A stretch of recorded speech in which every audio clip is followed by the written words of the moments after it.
This is my guy, and I'm really grateful that he's willing to share his own story tonight. But thank you all so much, and I look forward to having a great evening with everybody. Thank you.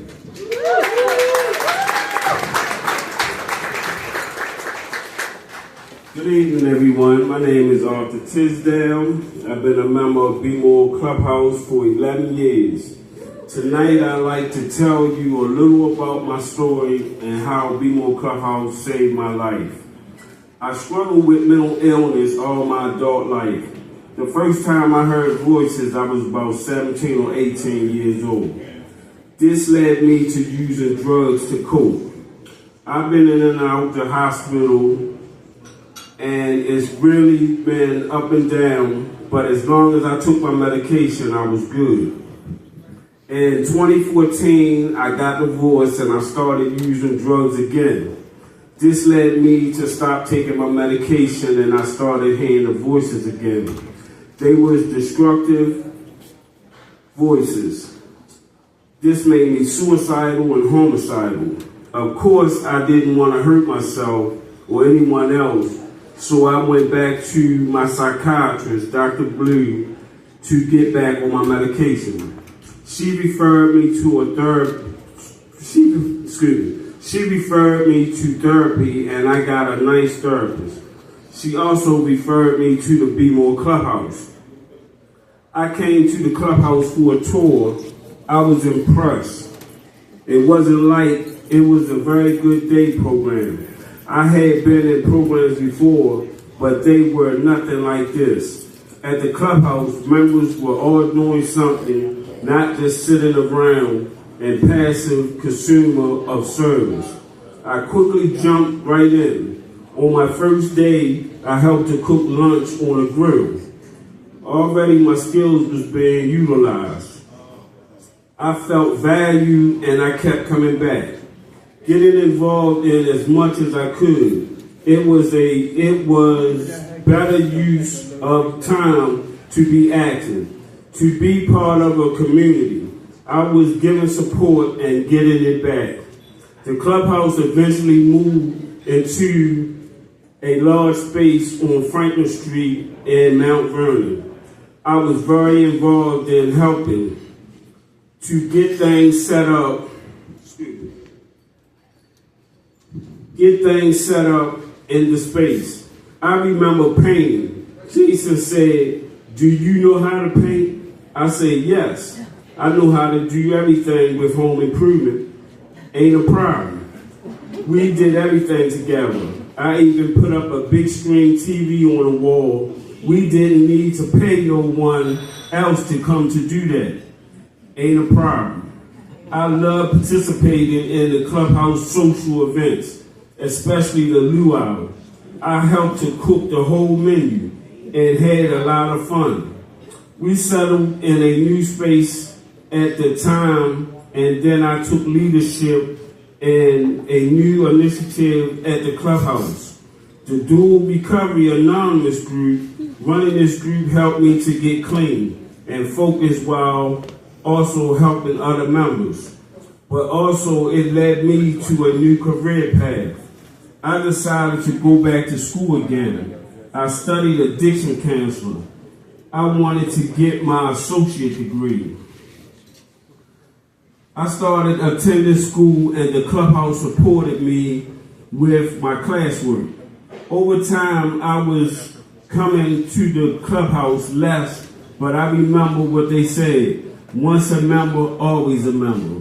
I knew I could always come when I wanted to or needed to. In 2022, my mother passed away, and I started using drugs again. I got behind in my rent, and I stopped taking my meds. I got evicted, and suddenly I was living on the street. I was alone again. One day, something told me to go back to the clubhouse. I was right around the corner, sitting on the steps of University of Baltimore, Panhandle, and I had just gotten some buffalo wings and said, "Dad, I wonder where the clubhouse is." I asked the guy on the street, and he was the first person I asked knew exactly where it was. He said, it's in the fire station down the street, and the rest is history. I walked in and I first spoke to Jason, who had known me for many years, but I wasn't looking like myself. I had lost a lot of weight and hadn't shaved in weeks. I just wasn't myself. Jason didn't recognize me at all until I opened my mouth. But then he said, Arthur, ain't a problem. That's my motto. I was back. I got connected to my clubhouse community again. Another staff person, Maya, helped me to try hard to get into treatment facility so I could get clean again. Eventually, I returned to a drug treatment facility that I had been to before. They connected me back with my psychiatrist, and I was on the road to recovery. I got clean. I started feeling like myself, secured housing, and after months of recovery, I was fully back at the clubhouse earlier this year. I wanted to give back to the clubhouse, so I started giving other members free haircuts and helped them to refer members to housing. And I started going back to school again about 6 months ago at CCBC.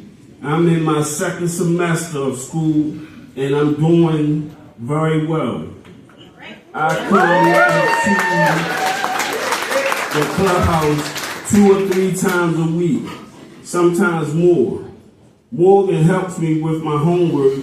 I really like that there is always something going on at the clubhouse, and I can come when I want to. It feels good to have consistent support no matter how things are going in my life.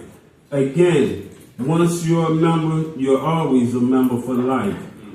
Recovery is not linear. My life has been up and down, for sure. I know when you don't have support and you ain't able to have consistency in your life, bad things can happen. You can get lost. But when you are a member of the clubhouse, you have a place to return. Always. No questions asked. I know there are more challenges ahead between finishing school, finding permanent housing, and eventually starting a new job.